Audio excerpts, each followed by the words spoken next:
Don't worry, I didn't miss you guys. What the hell is happening on Twitch today?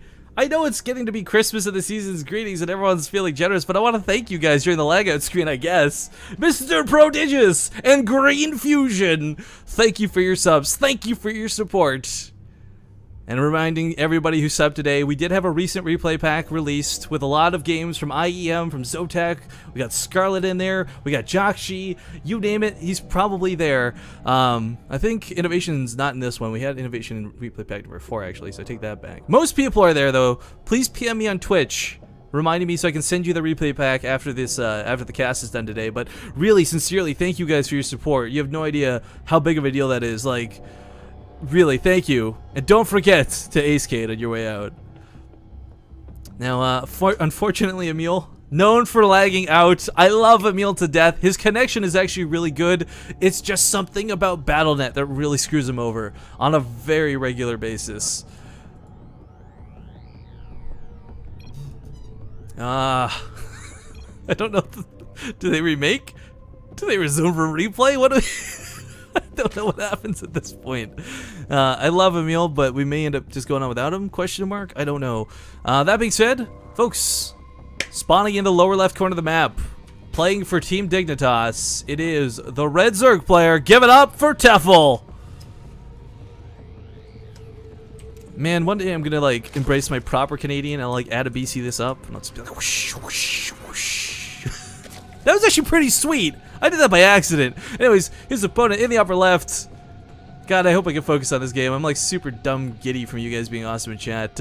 It is the player from My Insanity. Give it up for the Teal Protoss known as Stardust. And you can find him on Twitter at StardustSC2.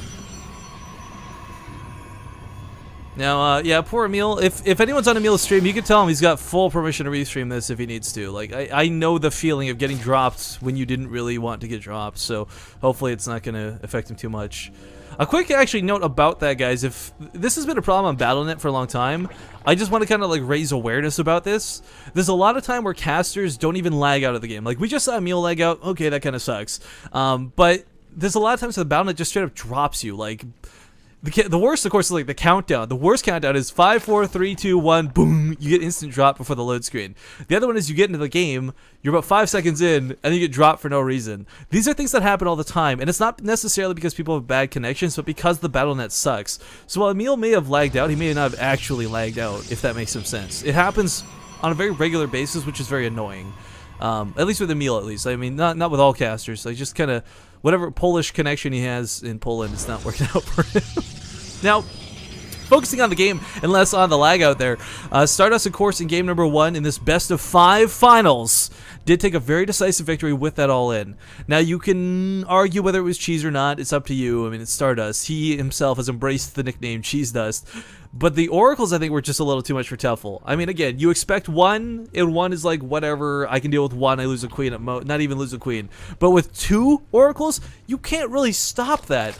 Not with the way Tefl had that set up anyways. I mean, he had the right moves. We had the Hydros down on the way, he had so much defense out, he had a lot of drones, so even if he lost them, it wouldn't have been a problem. But the biggest thing he needs to do is scout this game. Last time, we didn't see much of any information get revealed, and I think that's a big part of why Stardust was able to hit him so hard without him knowing exactly what hit him, to be more precise. The Overlord here has... Please tell me he scouted the base. Please tell me he didn't mis-scout this. Oh no, Tefl might think that this is clear? Because, like, the Overlord would be moving here, or up here, or hell, even over here, if it was scouted, because you'd want to move it in for later, right? But I think Tefl messed up that scout. And this isn't the first time that someone has done this on this map. If you guys don't know what I'm talking about, go look up any series between Baby Knight and MC on this map.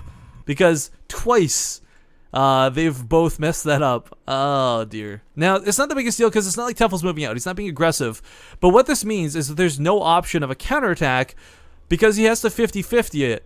Not that he's going to have the option to counterattack, because Tefl is going to be under pressure from 4 gateways in a moment, off of 1 base. So once again, with an all-in, wanting to lock down $100, whether it's cheese or not, it doesn't matter. If it wins you the game, that's where the money matters, and money talks in this game. You can get rumors about it cheesing around. Who the hell cares if you got $100 in your pocket? Now, Pilot even coming down on the high ground. Gonna give this away for sure now, but is it too late? The drone's gonna be pulled, but realistically, this hatchery is gonna go down. There's no army unit. Speed's on the way. 8-lings coming, but again, Tefl with that miscout. If the Overlord was in the base, he would have seen the extra gateways, but that never happened. Now the Zealots are warping in. Tefl should know this is probably a 4 gates, and he is just gotta be just punching keyboards right now. I would be. Oh my god, this... He doesn't know that he miscouted either is the worst part. He's now getting to the top right, but Lings moving forward can't contend with the Zealots. Zealots going to be a great buffer against this, and these Stalkers, I may have missed first blood, but they've killed 15 workers so far, and it's not over yet. Queen's doing what they can to hold on, but there's no Spine Crawler, there's no Roaches coming out, there's no follow-up to this. As long as Stardust keeps warping in, he should be able to just take down this base. Drones are being slaughtered right now.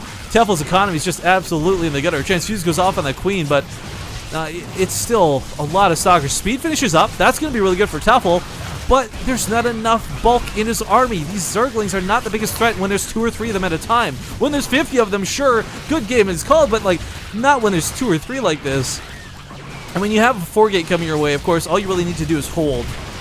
If there had been Spine Crawlers down, I think Tefl would have been fine, but he had there's no way for him to have known he needed that. He even rested the Overlord out here because I think he thought the base was in the top right this whole time. Not, again, well played is called. That all in. If you off that Overlord. That scumbag Overlord. Alright, game 2 gonna go to Stardust. Tefl now actually on a very dangerous situation because if he loses this next one, Stardust wins it all.